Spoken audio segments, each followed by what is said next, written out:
এক বৃষ্টিভেজা রাতে চারপাশে অন্ধকার আর ঝিরঝিরে বৃষ্টিতে মেসি কাঁপতে থাকা একটি ছোট্ট বিড়ালছানাকে খুঁজে পেল।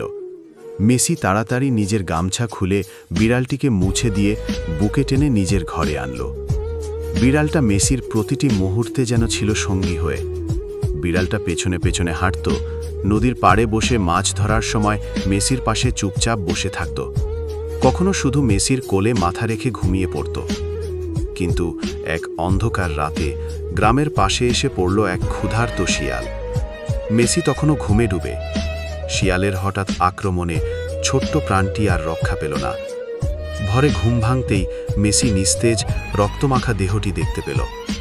বুকটা যেন হাহাকার করে উঠল, কিন্তু মৃত বন্ধুকে আর ফেরানো গেল না। পরদিন সকালে মেসি নিজ হাতে উঠোনের পাশে একটি ছোট্ট গর্ত খুঁড়ে বিড়ালটিকে কবর দিল। বিড়ালের কবরের পাশে দাঁড়িয়ে আকাশের দিকে তাকিয়ে মনে মনে সে বলল, তুই শুধু বিড়াল না, তুই ছিলি আমার সাথী। আপনি যদি মেসির একজন সত্যিকারের ভক্ত হন, তাহলে লাইক এবং সাবস্ক্রাইব না করে চলে যাবেন না।